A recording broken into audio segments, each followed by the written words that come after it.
Hey there, everybody. Good to see you. Good evening.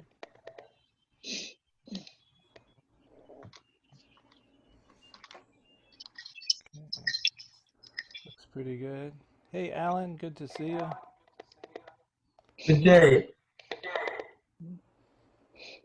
All right. I'm going to mute folks for now while I take another minute to get set up.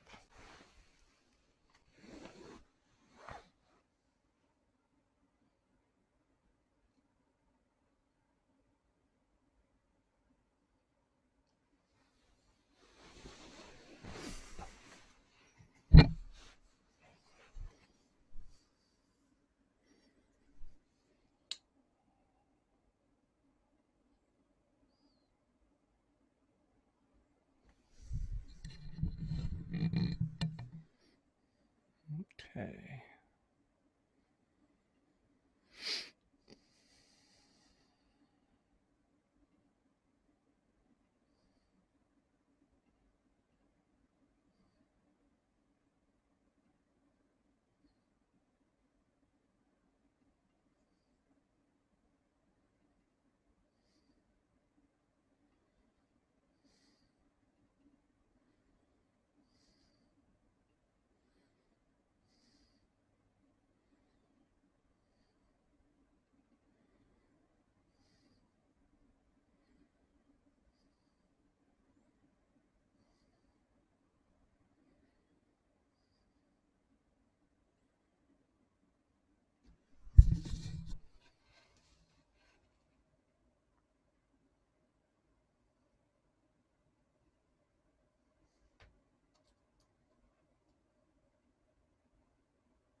Okay. Beautiful. Great to see everybody tonight. Let's just warm up with a little singing. Hi, nai, nai, nai, nai, ya, ya. I nine nine nine nine nine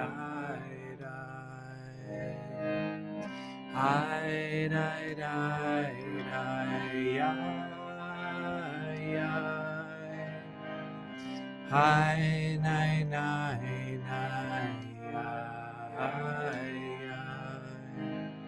I nine nine nine nine nine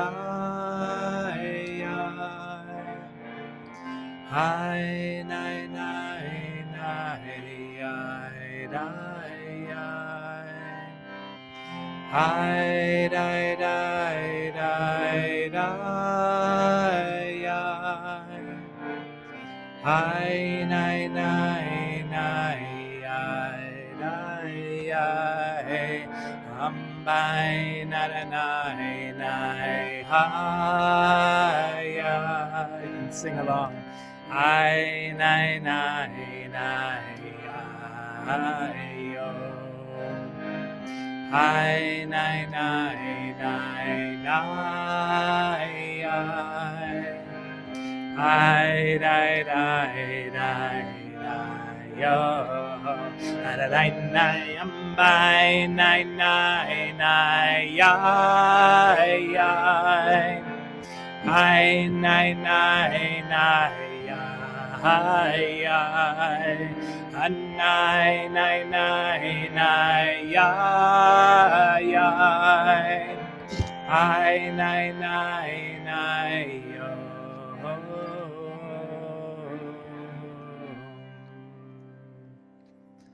Amen. Baruch Hashem. Okay. Welcome to session number 2 of 32 Paths of Presence. Just getting set up here to see everybody. Okay. So just do your best to keep yourselves muted. I can also mute you if someone accidentally becomes unmuted. So let's look at the Sfirot meanings that we learned last week, just to keep those fresh in our minds before we come to explore the next level of the practice. So I'm going to put that up, put the meanings up here.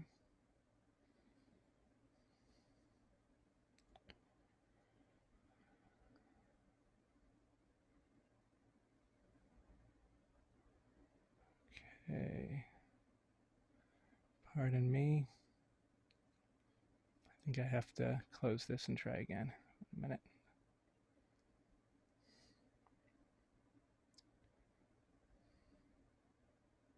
There we go.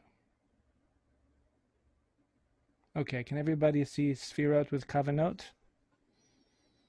Okay, just to bring it to mind, Keter, oneness, the top sphere of the tree of life, hinting and pointing us at the recognition of reality itself, that there can't be more than one reality, because reality means whatever's real. And so that's only one category. Everything is included in it. Nothing can be left out. There's only one reality, and here it is. Number 2, Chokhmah. Everything that we are perceiving right now in this moment, including the thought of there being one reality that we just referred to, is all arising in consciousness. And consciousness is what we are at the basic level. So before we are a personality, before we have thoughts and feelings, there is just this simple consciousness. And within that consciousness, that's where all experience is appearing. So from the perspective of Chokhmah, there's really two things.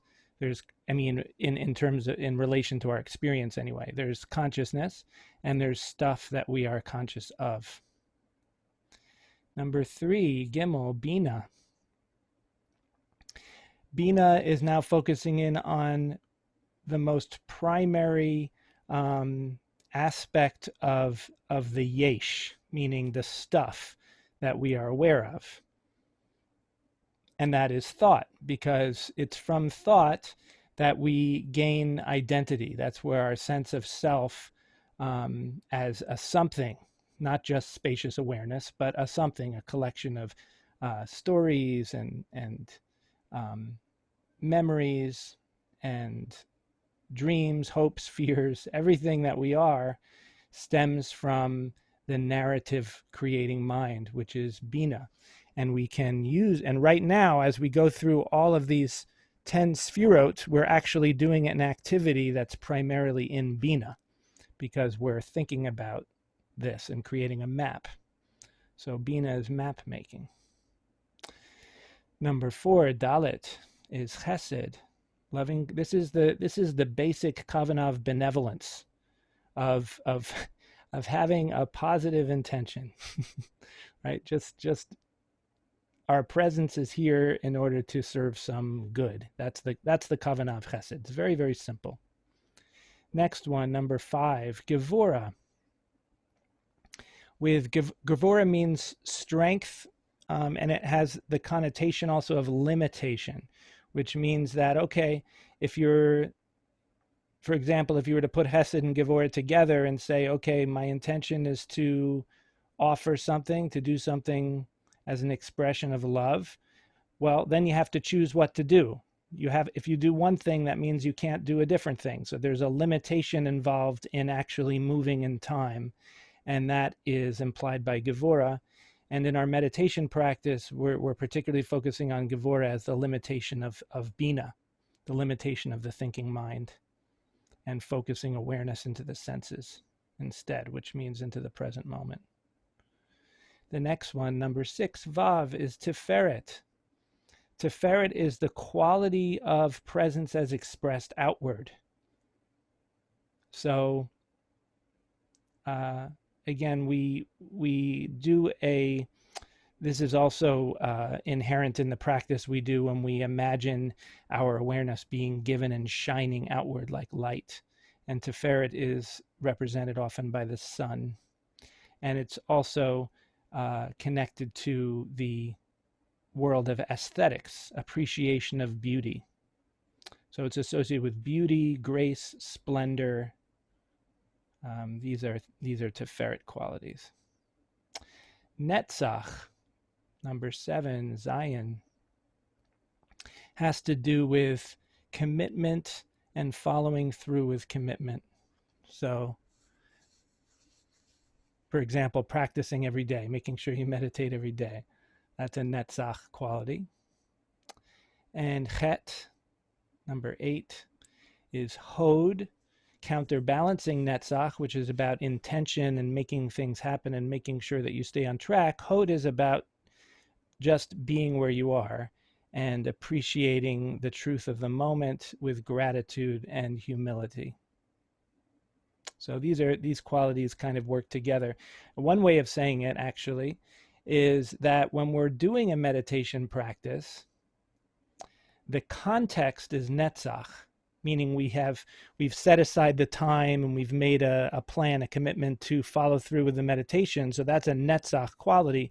But inside the meditation, we want to allow a Hod quality to blossom. So we have the structure there, we're sitting, we're meditating, but Hod is really about just simple presence, not making a big deal about anything, but just lovingly receiving the moment as it is. Okay, so meditation itself could be understood as having as Netzach on the outside and Hod on the inside. And then we've got Yesod, which is the quality of feeling of presence. So whereas Tiferet was more of the expression of presence into the world, Yesod is the feeling that we sense in ourselves. So the fruit of meditation on the feeling level is joy, bliss, eros, positivity. And finally, Malchut, number 10, is a devotional recognition that the oneness of Keter, what we call the divine, is inherent in all things. So we're constantly in the presence of the divine and having an attitude of service to that, trusting that. Those are all Malchut qualities.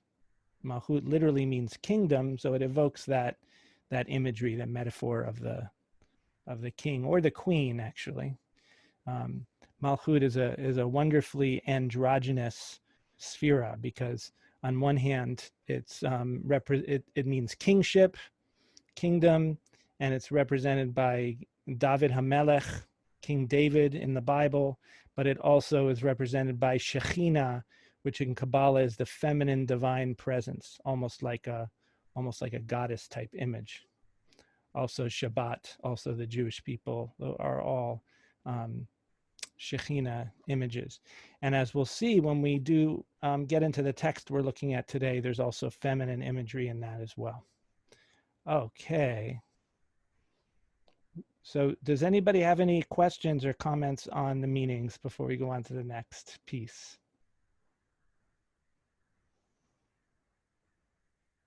Okay, great.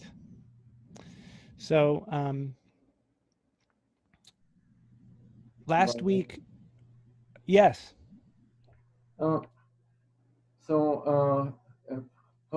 why is Hod, which would start with a Hey, represented by the Chet? Oh, yeah. So that's a good question. So the Hebrew letters in the way that we were just looking at them is not, there's a lot of different things you can do with Hebrew letters. This was really just letters as numbers because in Hebrew, you don't have separate numbers.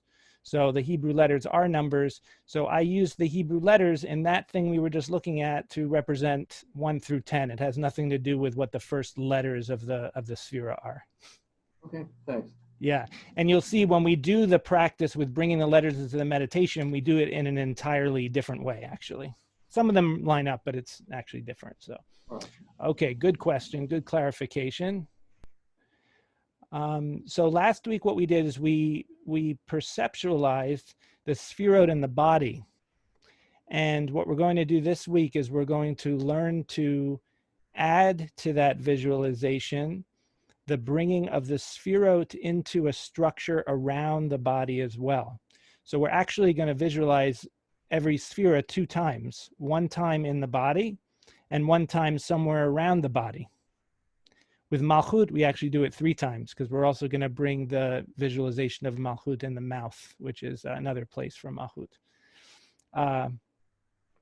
Now, the structure of how the sphirot are going to go around the body in the visualization is something that we want to make sure everyone is really clear on what the shape is that we're visualizing, okay?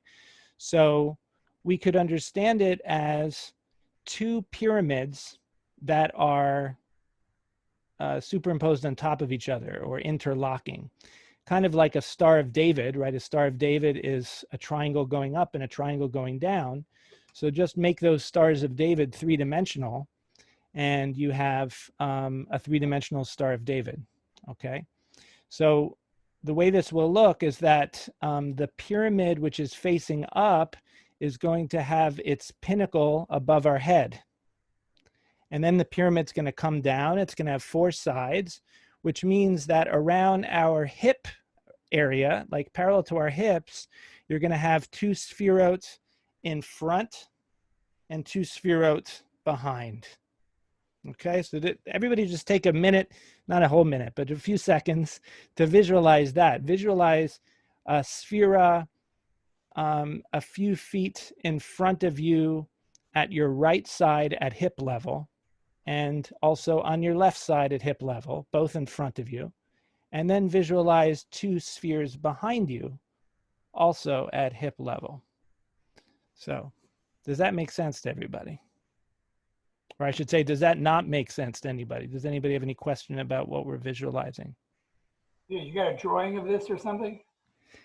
So I have a drawing, but it's not necessarily going to be so helpful in the visualization because of the fact that the drawing is not 3-dimensional. However, I do have an artist that I recently connected with, and he's going to make a virtual reality one that you'll be able to actually use and see. But it's not done yet, so I can't show you that right now. But I will show you I'll show you the drawing real quick. I'm not sure that it's so helpful, like I said, but just so you can see it and perhaps it is helpful. 1 moment. I think someone just held one up too. Oh, yeah? Alan? It's Alan. Wait, stop moving. Who's moving? Hold on a Alan. second. Yeah. Okay. All right, I'm going to put it up on the screen. Okay, so you have to sort of focus in a certain way to be able to see where the pyramids are in this, but I will point it out to you. Can you see my cursor moving? Give me a thumbs up if you see my cursor moving. Okay, so these 4 sphirot here, pink, orange, purple, and yellow, and light pink, those are the lower sphirot that are by your hips. Okay, so 2 of them are behind you, 2 of them are in front of you. Okay, and then you see they all connect, all 4 of those connect to the top one, which is above your head. Got it? Yeah. So just take a moment to visualize that in your own body and just sort of see what that feels like. The sphirot down by your hips and the sphirot that are behind you down by your hips.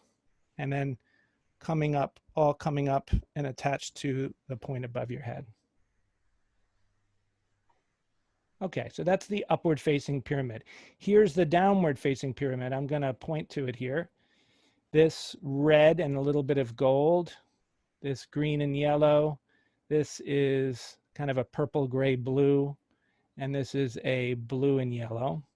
Those are the sphirot that are going to be by your shoulders. So 2 in front of you and 2 behind you.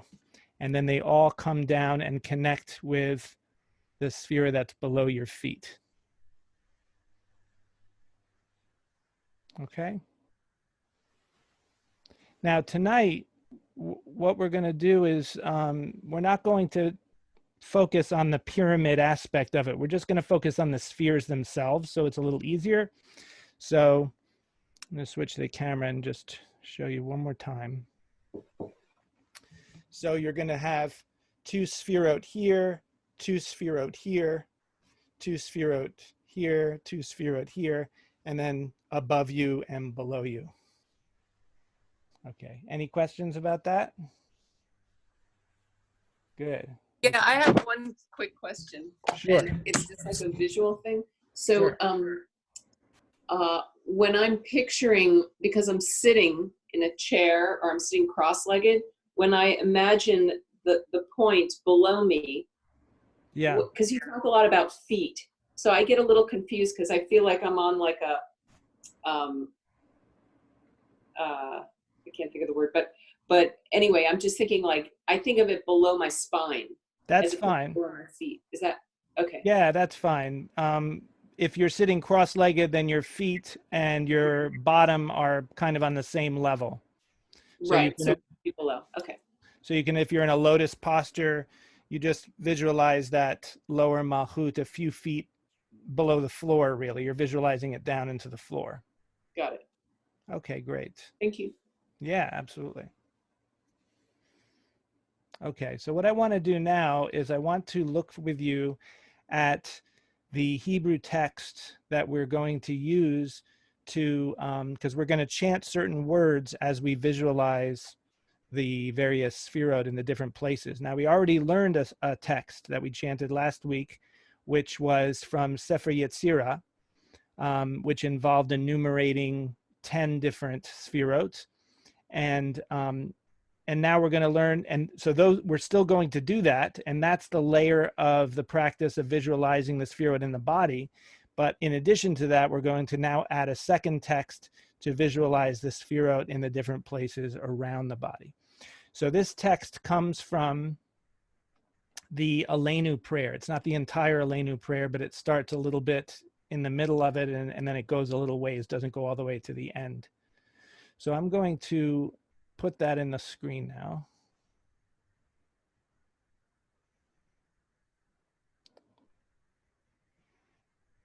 Here we go. Okay, can you see Aleinu text? All right.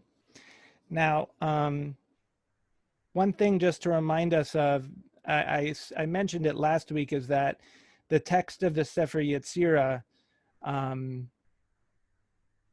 is constructed in such a way that it doesn't fit exactly with Keter Chochmah Bina as 3 and then 7 more. It does 1, 2, 3, 4, connecting to the elements of spirit and spirit from spirit and water from spirit and fire from spirit. So it mentions those 4 permutations of elements, and then it mentions 6 different permutations of the divine name, which most of you know already from the Shema practice when we breathe in Yah, Ha, Wa, and so on. And we're still going to do that, but we probably won't get to that today. And so therefore, because of the intersection of the 2 traditions, the two Kabbalah Tree of Life versions, we are going to put some of the sphirot together. So we'll have Chesed and Tiferet together, and then we will have Yesod and Tiferet together again at a different point. Don't worry about it now. I'm just mentioning it so that you know when we come up to it. So here's the text as we go. And what I'd like to do is I'll say each of the pieces 2 times so that you have a chance to hear it and then say it with me. Some of you might be very familiar with this text, and for some of you, you might be the first time. So do your best to pronounce the words along with me after you hear me say it. So you'll listen, and then we'll say it together. So the first one is Hu Eloheinu ein od. Let's say it together. Hu Eloheinu ein od. Hu means it, but it's also a divine name that can mean existence or being. Eloheinu is our own divinity. Ein od, there is nothing else. That's Keter. The next one is Malchut, because we go to the very end with this version of it. And we say, I'll say it first, Emet Malkenu Ephes Zulato. We say it together. Emet Malkenu Ephes Zulato. Emet means truth. Malkenu literally means our king. Ephes Zulato, there is nothing else. So this is the meaning of Malchut, as the truth of what is embodied in everything that exists. And now the next piece is going to, we have something different for Chokhmah and Bina. This is going to be the sphere of Da'at, which is kind of an 11th sphere that's imagined around the mouth and throat that connects the upper sphere to the ones in the body. But don't worry so much about that now. This is introducing a quote that comes from Torah, from Devarim. It says, Kakatuv betorato v'yadata hayom. Let's say it together. Kakatuv betorato v'yadata hayom. So kakatuv betorato means as it is written in Hashem's Torah, v'yadata hayom, you shall know today. And yadata is the word dat or das, which is the sphere of dat, that 11th sphere I was talking about. Hayom means today, which really means the present moment. So it's saying in the Torah, you shall connect with this moment. It's really a mitzvah to become present. Okay, the next one is going to be Chesed and Tiferet, loving kindness and radiant presence. It says, V'hashevota el levavecha. Let's say it together. V'hashevota el levavecha. Hashivota means return. El means to, and levavecha, to your heart. Return to your heart. And this is the motion of bringing chesed at your right into your heart, which we'll do later. Chesed and Tiferet. The next one, Ki Hashem Hu Ha Elohim. Let's say it together. Ki Hashem Hu Ha Elohim. It means ki is because or for. Hashem means existence itself. Hu Ha Elohim. It is the divine. But Elohim is also a divine name which is associated with Gevura, with limitation, with embodiment. So this is the motion of bringing your left hand to your belly, which we all do in the basic level of the practice. The next one, Bashamayim mi ma'al. Let's say it together. Bashamayim mi ma'al. It means in the heavens above. So this has to do with, again, the end of the polarity, which is spaciousness and potential. This is going to be Netzach. And the next one, Ve'al ha'aretz mitachat ein od. Let's say it together. Ve'al ha'aretz mitachat ein od. Ve'al ha'aretz means, and upon the earth, mitachat, below. If you don't know Hebrew, it's worth noting that this word tachat, which means below, is the word that in Yiddish gets transformed into tuchis. Because the tuchis is your bottom, and that's what that means. Tachat means below. Okay. I'm looking, at least they got a couple smiles in there. Okay. Now here, this verse is a little bit longer. I'll say it kind of slowly. Al kain nekave lecha Adonai Eloheinu lirot mehera betiferet uzecha. Okay. Let's say it together, nice and slow. Al kain nekave lecha Adonai Eloheinu lirot mehera betiferet uzecha. Now this verse is going to involve the visualization of Tiferet and Yesod. So we have them both well, actually, I'm sorry. This verse is just the Tiferet part, and you can see the Tiferet at the end of it over here. It means al kain nekaveh, means therefore we hope, or we put our hope lecha, towards you, Adonai Eloheinu, divine being, our own divinity. Oops, let me turn on my do not disturb. I forgot to do that. A moment.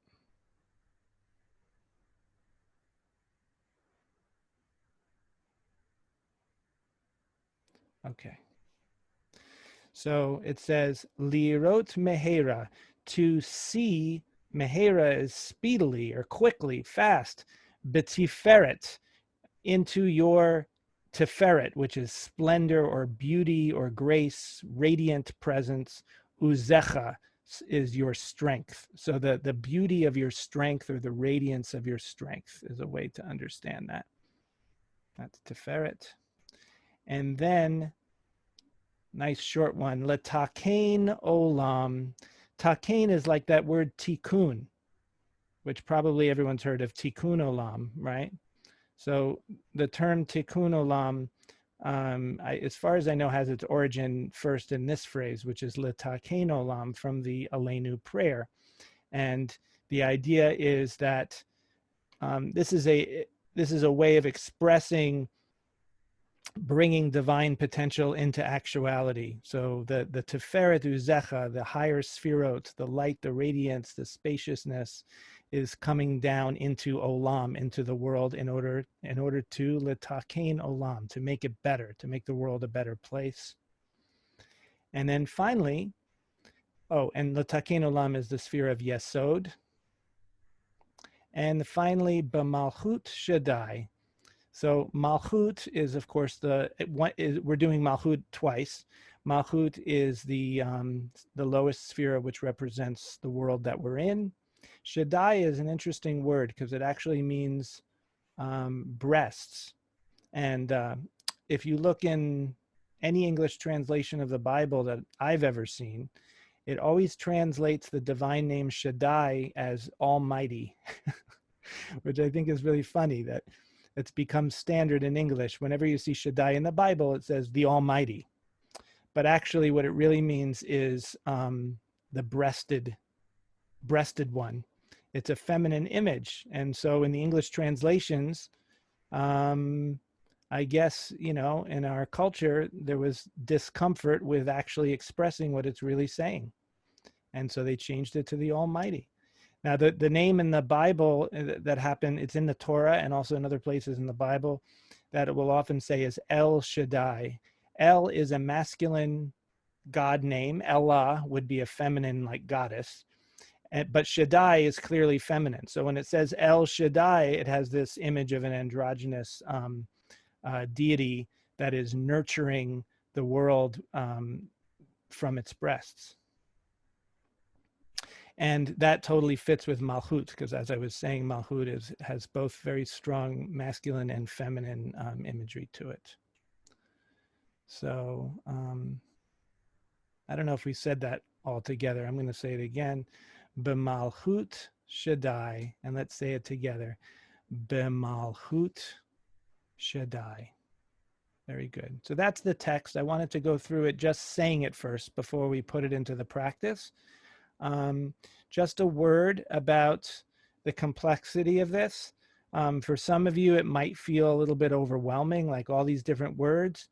Believe me, if you practice this regularly, in a few weeks it will become second nature, and it won't seem overwhelming at all. It'll seem like just comes right off your mouth, because it will become part of you as you learn it.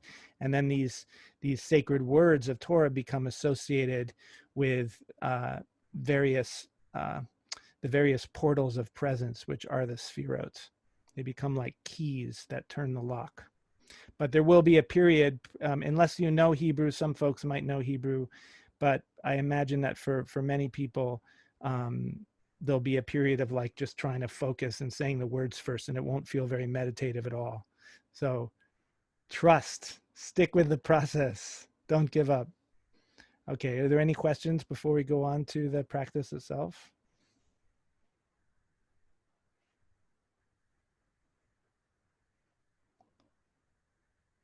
Okay. All right, I guess no questions. Okay, great.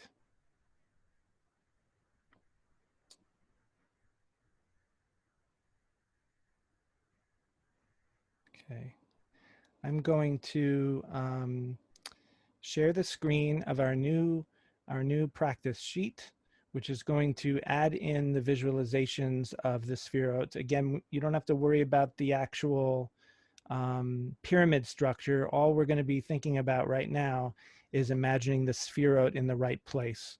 So 4 are around your body at shoulder level, 4 are around your body at hip level, and there's going to be 1 below your feet and 1 above your head. And all of that will be in addition to the visualization of the sefirot in the body that we learned last time. Okay, here we go.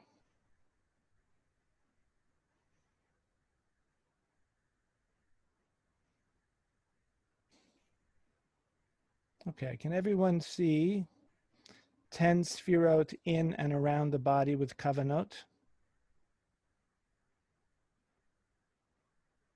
I see Neil is saying yes, but Sen is saying no. Okay, people are saying yes. Okay, so I'm going to go with that. It should be on your screen, Sen. I'm going to make it a little bigger here, so that. I have. Oh yeah, it says Keter oneness touching top of head. You got it. I was thinking there was going to be a picture. Sorry. Okay, you got it. You know, one more question. Yes, sir. Yeah, do these correspond to the 4 worlds? Yes. Yes, but we don't have to bring that idea to mind right now. The book that recently came out that I wrote, which is called Beginners, or it's called Kabbalah for Beginners, maps out how the 4 worlds and also the different levels of the soul map onto the tree of life. We probably won't talk about that specifically in this class because it's not that relevant to bring into the practice, but yes, it totally gets mapped onto this as well. Okay, so I'm going to put my video different so that you can see me from the front. And we'll begin the practice. Okay. So first of all, just come into a comfortable position that feels alert, preferably spine straight. But if you can't, that's okay. But if you can be sitting straight up and down, either ordinary sitting or cross-legged sitting are both fine. And I will chant each of the texts twice, so you don't have to strain too much to keep up. You'll hear each text first, and then we'll say it together. So first, bringing your right hand to the top of your head and visualizing Keter as a globe of light at your crown, bringing to mind the kavanah of just recognizing that there is one reality and it's completely here. There's no separation right now from what we are, from what is in our experience, and reality itself. This is it. And I'll chant Achat Ruach Elohim Chayim Chant together. Achat Ruach Elohim Chaim. And now we're going to bring to mind a second keter a few feet above your head. So we have the keter at the crown and another one that we're visualizing above, a brilliant sphere of light a little bigger than the one on your head. And I will chant, Hu Eloheinu Eino. We chant together, Hu Eloheinu Eino. And now bringing right hand down to your heart,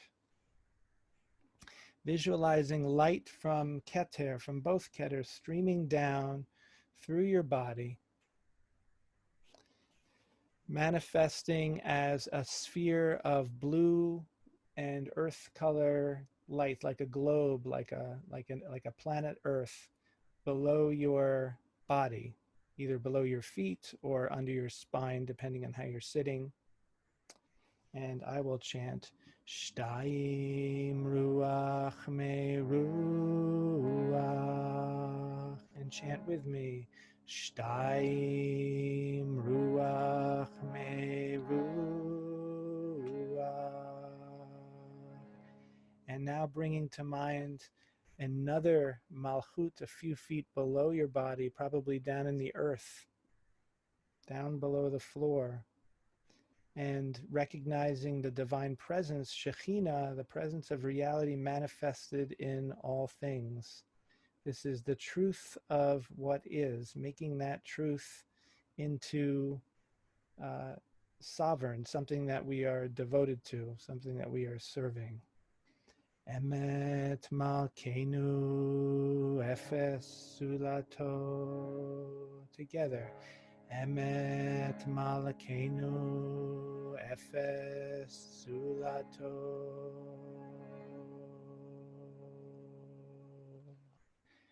And now we're going to bring right hand to the right skull,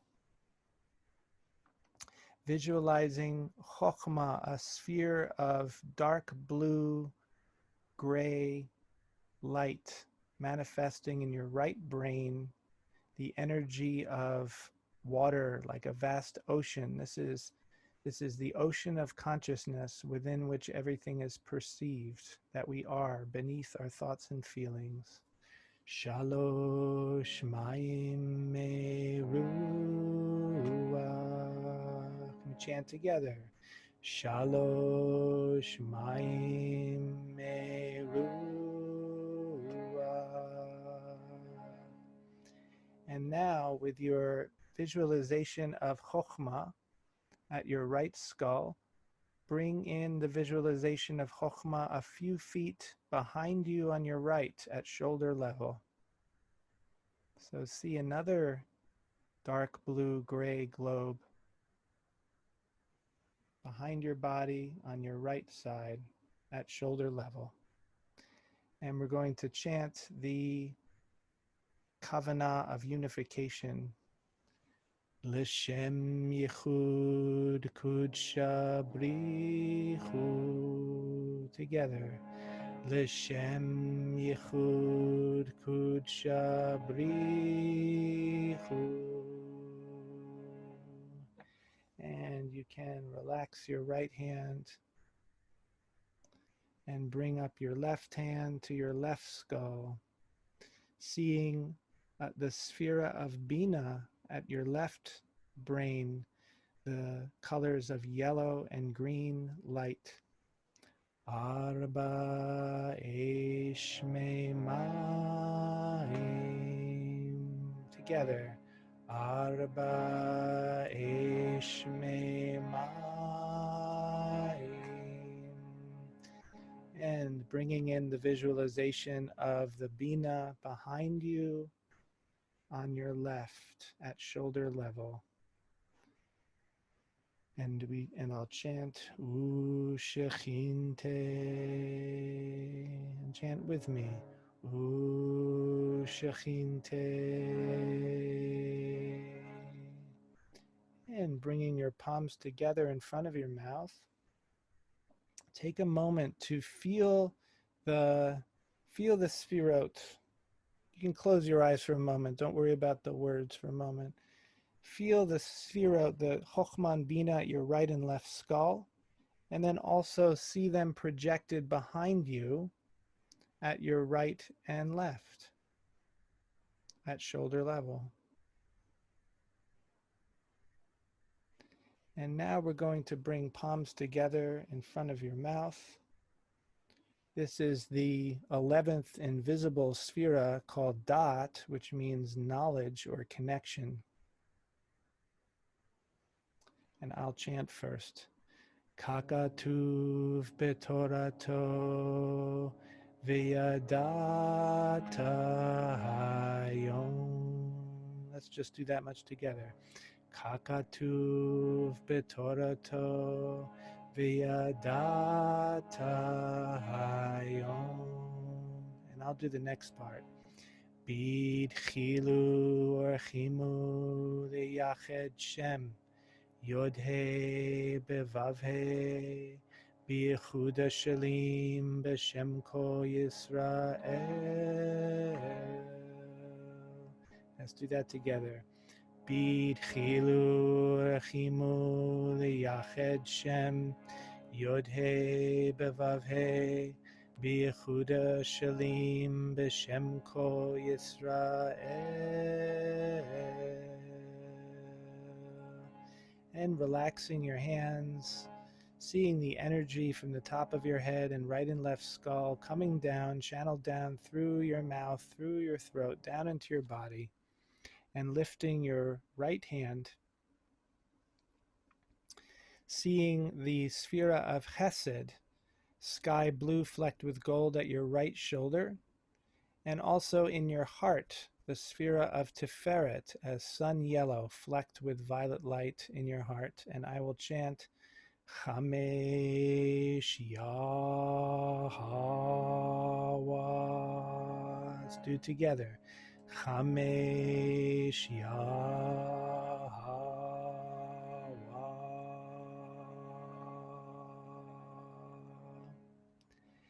And now we're going to visualize the second chesed at your right in front of you a few feet. So it's at shoulder level in front of you, and it's also sky blue flecked with gold. And now we're going to bring right hand to the heart, so connecting the chesed with the tiferet. And I will chant V'hashevota elevavecha, returning to the heart. Chant with me. V'hashevota elevavecha. And with your hand still on your heart, we're going to lift the left hand as well, seeing Gevura as a sphere of red flecked with gold at your left shoulder. And I will chant first. Sheish Yahweh. And together. Sheish Yahweh. And now we bring in the visualization of Gevura, again, red flecked with yellow, in front of you on the left. That completes all four sphirot around your body at shoulder level. And I will chant, Ki Hashem Hu Ha Elohim. And let's chant together, bringing left hand to your belly. Ki Hashem Hu Ha Elohim. Take a moment just to see the four sphirot, two behind you and two in front of you, both all at shoulder level. Right hand on your heart, left hand on your belly.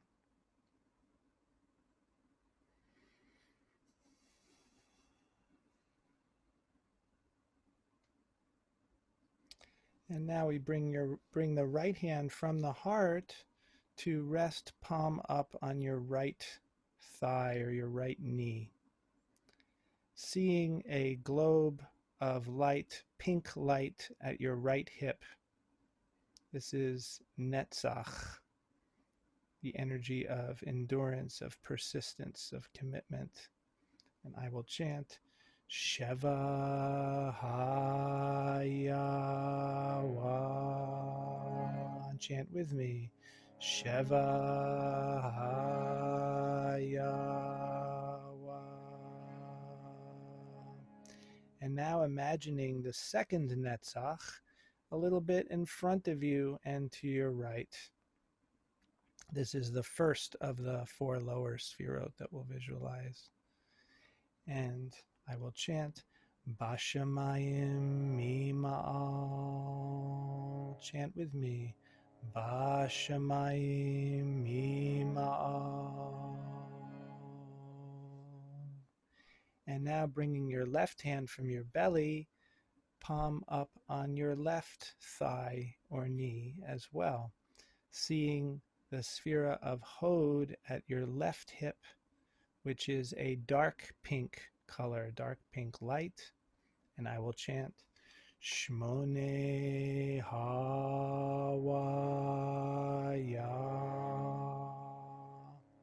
And now projecting that image of Hod in front of you a few feet and on your left.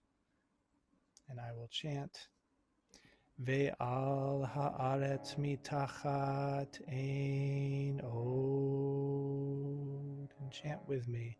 Ve'al ha'aretz mitachat ein od.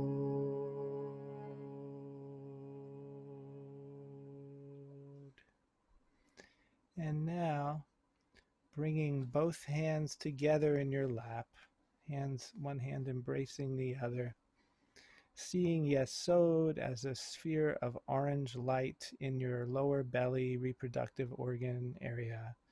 And I will chant Tesha Waya. Chant with me. Tesha Waya.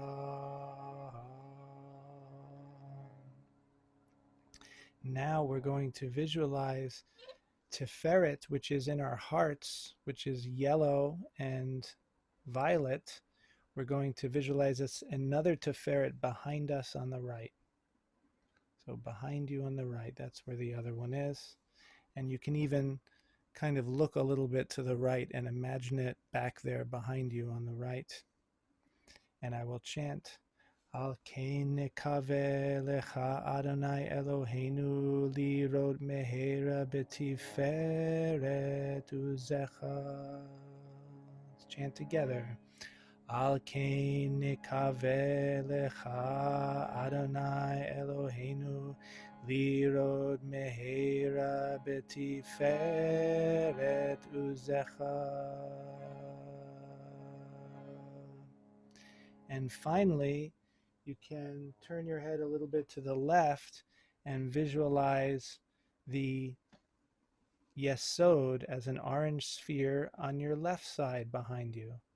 So see it there behind you on your left, and I will chant Litakein Olam, and chant with me.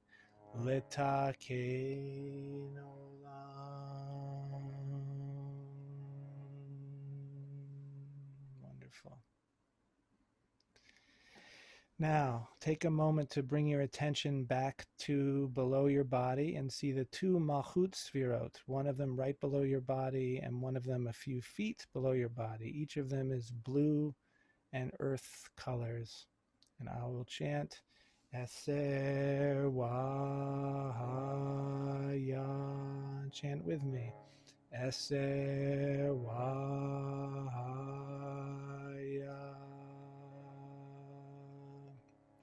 And once again, bringing hands, palms together in front of your mouth and visualizing a 3rd Malchut at your mouth, another globe of blue and earth tones. And I will chant B'malchut Shaddai, and say together, B'malchut Shaddai, and relax your hands, and be good at this point to close your eyes, let go of looking at the screen, so you can just hear my voice. Let go of thinking about the words, and see if you can bring to your mind a sense of the spherot around your body. So seeing the sphere of Keter far above your head, Chokhmah behind you on your right as gray and deep blue, Bina behind you on your left at shoulder level, yellow and green fire. Chesed, blue light flecked with gold on your right in front of you at shoulder level. Gevura, red flecked with gold on your left at shoulder level in front of you.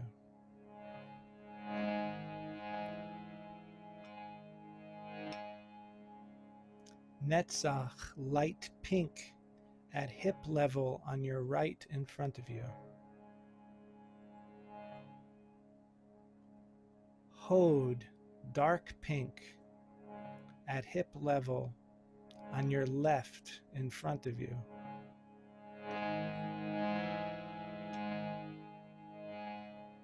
Tiferet, yellow and violet at hip level on your right behind you. Yesod, orange at hip level on your left behind you. See if you can sense all of the sphirot we just mentioned. Feel them all around your body.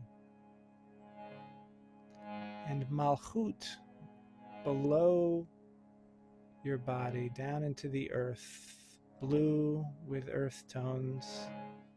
And also the same thing at your mouth, blue with earth tones. Feel all of those sphirot, breathing naturally. If you can't visualize them perfectly, it doesn't matter. Just know that they're there and have a receptiveness to their presence. In other words, just rest your mind on the visualization best you can without thinking about it.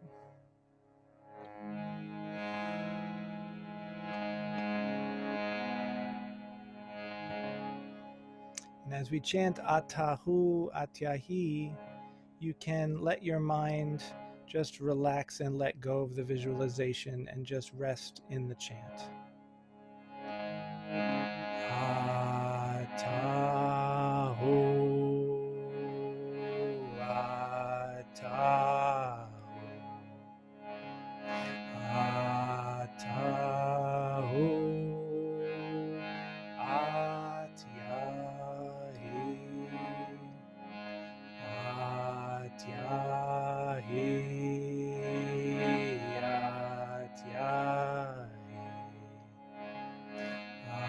Atyahi Atahu. And let's keep the chant going just on the mental level. Let your eyes be closed and just come into the silence, letting your mind rest in the vibration of the words Atahu and Atyahi. And we'll just spend a few minutes in silence.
I, nai, nai, nai, yo. I, nai, nai, nai, ya, ya. I, nai, nai, ya, ya, ya. I, nai, nai, nai, nai. I, nai,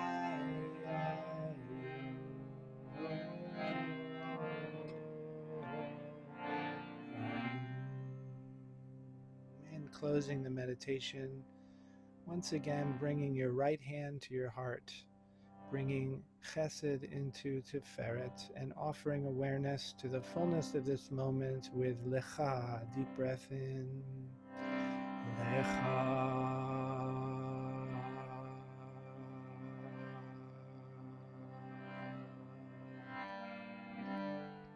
And bringing your left hand to your belly, bringing Gevura to the vessel of your body, shining awareness down into your organs, and shining, radiating out from there, upwards and downwards to fill the entire vessel of your body. Naaseh, deep breath in. Naaseh.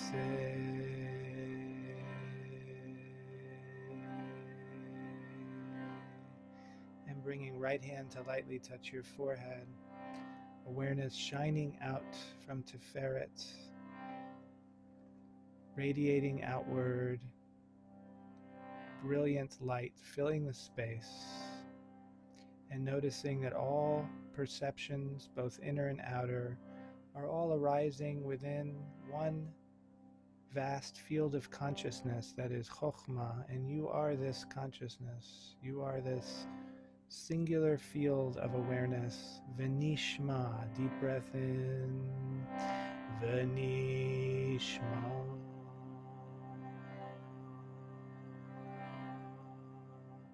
And kissing your fingers, relaxing your hands. As we go forth into this next level of the practice, may our learning of this material be fruitful and easeful, and may the vessels of these holy words serve us as channels to help us to become greater conduits for presence and for blessing in the world and for ourselves. Osei shalom b'mromav, hu ya'aseh shalom aleinu v'al kol Yisrael v'al kol yoshvei tevel v'yimru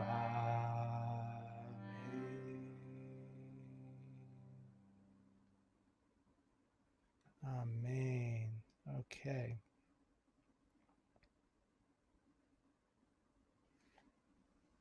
All right. It's great to see everybody. What I'd like to do now is if you need to go, this is the official ending time of the class, but I'm going to stay on a little bit and take any questions or comments that anyone might have. So you're welcome to, you can raise your hand if you like, if you have that little hand icon. We could do it that way.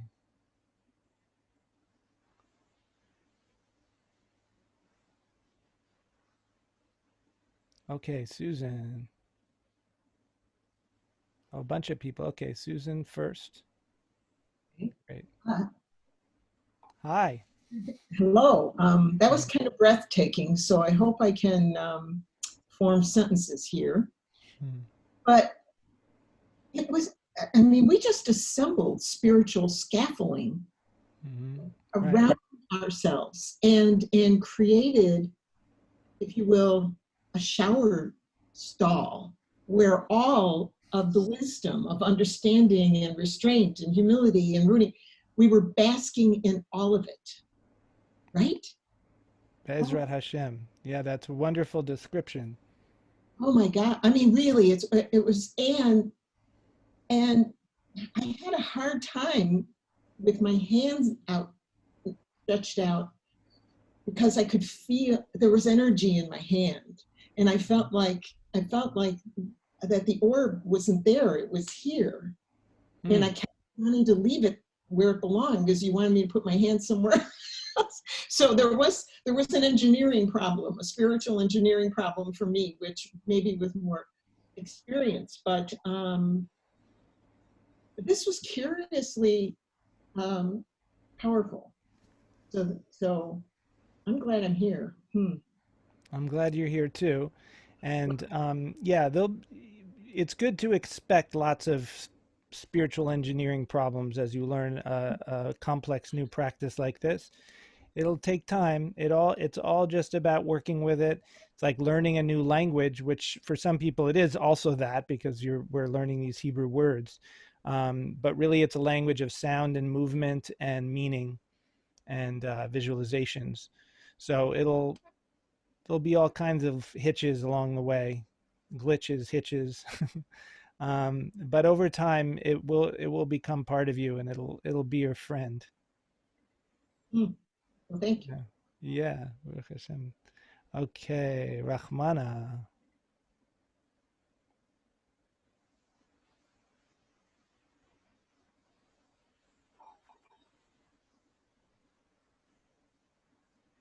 I see you're unmuted, but I can't hear you for some reason. I'm not sure. Oh, okay.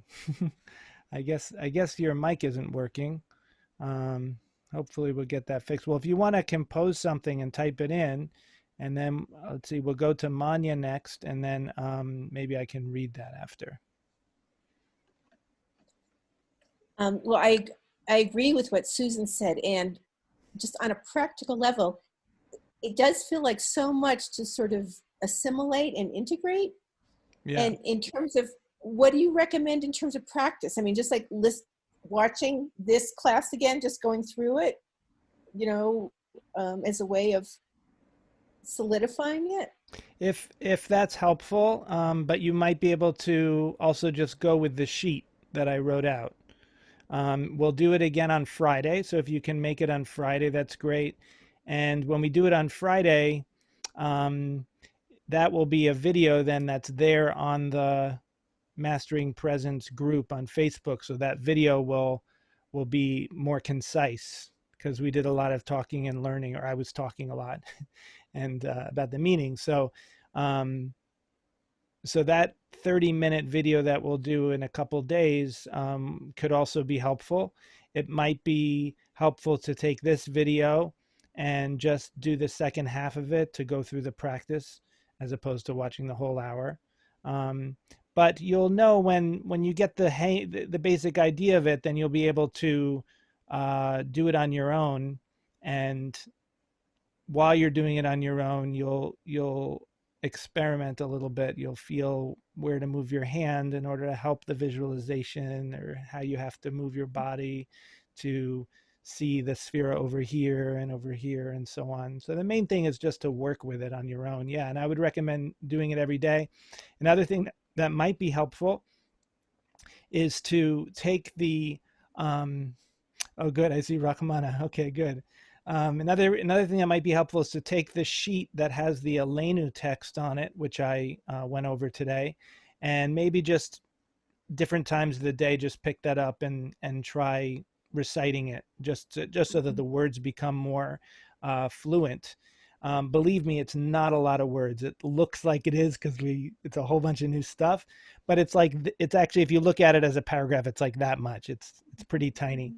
One thing I forgot to do when we went over the words though before the practice is I forgot to go over the Kabbalistic Kavanah formula of L'Shem Yichud Kudsha Brichu Shechinte, which was in the practice. Some of you already know that because that's part of the that's been part of this level 3 practice all along. But the Aleinu text is actually new for everybody. So anyway, that text is also there on the same sheet. I just didn't scroll up and go over it with you in advance. I apologize for that. But again, it's only a few words. So I suggest working with it, whatever you can do to get more comfortable with the words and with the application of the words. Okay, great. Thanks. All right, I'm gonna look at what Rahmana wrote. Can the practice sheet be conveyed as an attachment? I don't think I can put it in the Zoom, but I'm gonna post it very soon. I'll post it later tonight, And on the Mastering Presence Facebook group, I'll let everyone know that it's up, and then it'll be a link. It'll be a web page that you go to. It'll have this video, and it'll have all the text there too that you can download. Yeah. All right, now let's see. Are there any other hands? I'm not seeing any other hands. Okay. Oh, Gabrielle. All right. Hi. Hi, Gabrielle. I don't know where the hi. I don't know where the hand icon is, so I was just Oh, okay. a real hand. I saw your real hand. Thanks. I was wondering if the spheres are already in existence around us and we're just becoming aware of them, or if we're actually like bringing them into being. That's a good distinction. I like that. So the way that we're doing the practice is we are bringing the visualization into being, but the understanding is that through visualizing them over and over again every day, they become part of your aura, so to speak. If you were a person that could see auras, which I am not, but but I'm told by people who can see auras that they see, in a person what we visualize. So we're literally building on the astral level, if you will. We could also just think of it as something that we're creating in our nervous systems. Everything we do, every word we say, everything we do every day actually lives in our nervous systems as memory. So we're taking advantage of that and doing a deliberate, intentional practice of building something in our nervous system which become conduits for presence.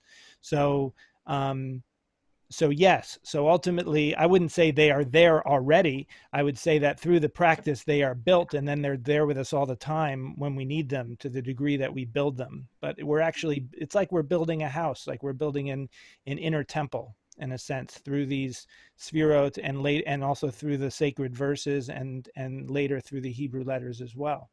But as they relate to the body, like to the hips and to like different parts, Yeah. Like you don't feel like Hashem maybe put them there for us to find? Well, yes, I mean, you could say that. I mean, in my understanding of not just this practice, but practices that exist worldwide in all different cultures, there are different versions of something that's very similar. Most people know about the chakras in Indian practice. The Chinese also have a series of, they're like spherotes that go along the center line of the body and the back. And of course, then they have thousands of acupuncture meridians, and so yeah, in a sense, I think that what we do is that the different traditions put, give it a particular shape, emphasizing some more than others and giving them meanings. So in a sense, for sure, in a sense, they're all there in our body already, but then we're also visualizing it in a particular way. Right. Okay. Guess maybe it doesn't matter. I was just curious. Yeah. I mean, my personal approach to these things is just to not really know. Like if I don't know, then I don't know. Like I don't try to take on It's my internet. Oh, so I just want to say something else about it real quick. What we're learning, of course, comes from the tradition, and the tradition is filled with various beliefs. So I don't emphasize those in my teaching. I don't teach from a place of saying, oh, this is what is this is what's really happening. The Shekhinah and Kucha Brichu are uniting. The way I talk about it is these are different kinds of imagery that we can use in order to affect the transformational process within, which can be described as a freeing or a releasing from the confines of ego, and knowing ourselves more and more as that freedom, as a spacious field of awareness through which wisdom and the other midot can flow. That's a simple way to say it. And that all of those ideas and beliefs are things that we can respect and use from the tradition in order to help affect that. But I'm not going to say one way or the other whether they're literally true or not, because I don't know, and I think it's fine not to know. Thank So, you. yeah, thank you for asking. Okay. Allison? Oh, and then Mark. Okay. Okay. I wanted to say that that was like, it was so great. And what happened for me was I was like, my mind was super busy with like coordinating and imagining, okay, were these the pyramids? Like ones, then because then there are like Sphirot in other places other than, and then I was like, so I don't know, something happened. I just like let go of it, and then I just went really deep, like really, like I don't know where I was. I love that feeling. I'm always Yeah. chasing the feeling, of course, and you can't chase it because then it was so nice. It was so nice, like as a group to do it. Really great. So thanks to everyone. Really nice. Yeah, thank you, everyone. That's true. Thank you, everyone. Something you bring up is also an important principle to remember, which is similar to if you want to relax your muscles, one way to do that is to tense your muscles and then relax, because when you tense, then you can get more awareness of tension, and then you can feel more deeply into the relaxation, and you might be able to relax things that you weren't aware of were tense if you tense first. And that's a principle that applies to all of these types of meditations that have complex concentration structures in them, which is what we're doing. So it's important. We didn't do it so long today, but in actual practice, it's good to have a longer period of nothing, I would say, as opposed to a shorter period of nothing. You mean afterwards, that when we all Yeah, we only did a couple minutes because we're learning in the class, but in an actual practice, like if we were all on retreat together, we would do this practice. It would take maybe about 10, 12 minutes or so to go through the whole thing. And then we would sit for 30 or 40 minutes in simple silence. That's more of the ratio that I see. That's that I great. think is beneficial. Yeah. And I also just wanted to say thank you to Susan, because I just love that visualization of scaffolding like that. That was beautiful. Yeah, that's a great word. And I know that I see the note that Neil was raising, you were raising your physical hand. So, so let's go Mark and then Neil. So kind of two questions. First is, are these spheres endless fields, or are they kind of like small enough so they don't intersect?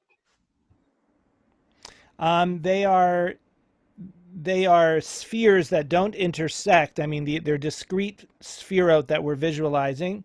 But you can bring in, if you're able, and this is ultimately a level of the practice that we would get to eventually, is we want to have the sense that the light that's radiating from the spherot does intersect. So in the same way, like a real sun or a star, in fact, it talks about that in the Tanya. It's interesting that you bring that up. It talks about the sun as a metaphor for the divine, and how the light that emanates from the sun is really not separate from the sun in one sense, because the light is completely present within the sun, and then it extends outward and it extends infinitely in all directions. And yet there is some sense of separation. There's like an engine of fire in the sun that's different from way out in space. So there's a way in which they're all connected, and there's a way in which it's discrete. And it uses that imagery to say that that's what God is, that God's light is all, there's no place devoid of it, and everything is ultimately made out of it. And yet at the same time, there's a reality of God that's somehow transcendent or separate from that. So that's a nice imagery. So it's good for us to bring both of those elements in. So the second question, just a little commentary. Your description sounded like the sun and the corona, which is like the rays coming out of the sun. But second question is there a rudimentary reason why there are two spheres for Keter and two spheres for Malchut? Well, there are two spheres for all of them, right? Because we have Hesed in the body, Hesed out there, Gevurah in the body. Oh, I didn't realize there was two for every one of them. Oh yeah, so that's a good clarification. So we'll visualize the sphera in the body, and then this, and then a second of the same sphera outside the body. Okay. Were you visualizing it like thinking of it in the body and then moving it outside the body? Geometry was too confusing for me. I couldn't figure out what it was. Oh, okay. Okay. Well, I apologize then for not being clear about that. Does it seem clear now? I can't quite visualize how the so the one inside the body. I don't see how that fits in with the pyramids. So It's not. It doesn't. They're two separate. They're two separate visualizations. No, that's good to clarify. So, there's the visualization in the body, which is like this.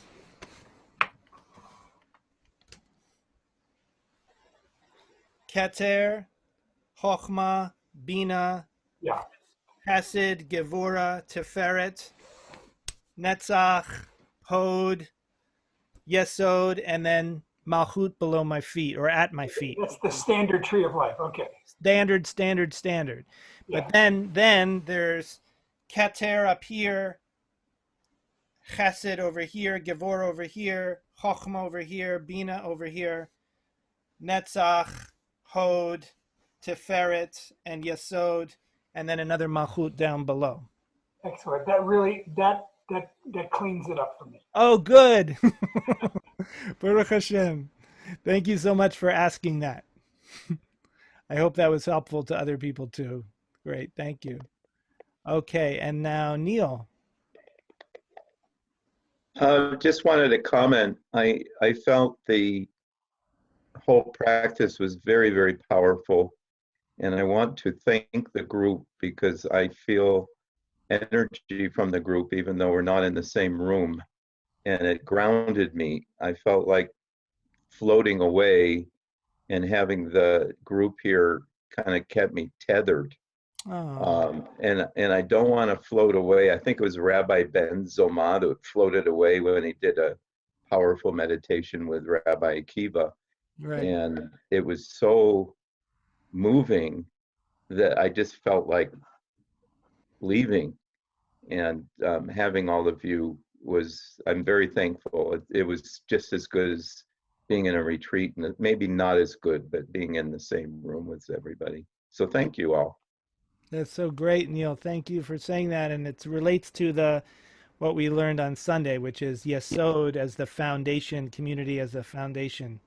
So that's great. That's really true. And I hope to someday be able to learn to do this on my own without floating away. But in the meantime, I think it's important that I have meditation partners. Yeah, that's wonderful. Yep. Well, we do it together. Beautiful. Thank you. And thank you for writing me. I didn't respond yet, but I heard about the huckleberries. Was it huckleberries? Yes. Yeah. We are very blessed with endless huckleberries, and it was also a very powerful Malchut experience. So we'll talk about that some other time. Yeah. Beautiful. Thank you. Okay. And Sen.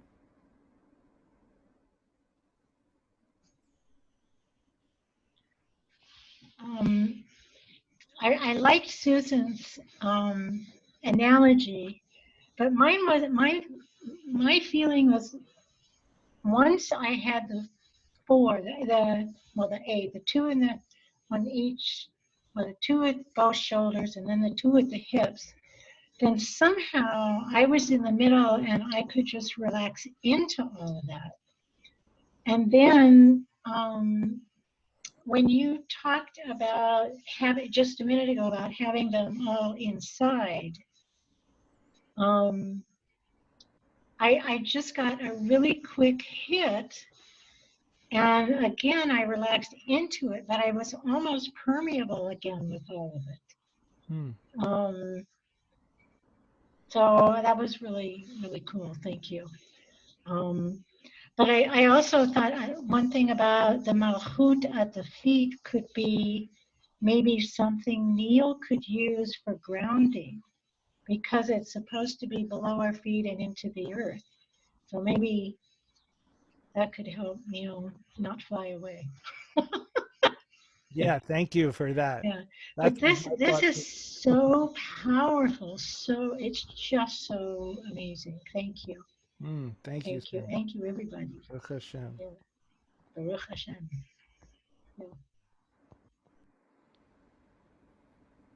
Wonderful. All right. Well, it was so great practicing and learning with you all tonight. We'll do it again on Friday. We'll practice just level 1 tomorrow. And I will, God willing, post the video and texts tonight, and I'll post a message on the Facebook so you can access that as soon as possible. You'll be able to download the texts and print them if you want. So why don't we all unmute and bid each other farewell. Be well, everybody. Bye. All right. Thank you, everybody. Thank you. Have a good Everyone, night. thank you, Brian. Bye. Good night. Be well. All blessings. Bye-bye. Stay safe. Bye-bye. Bye-bye.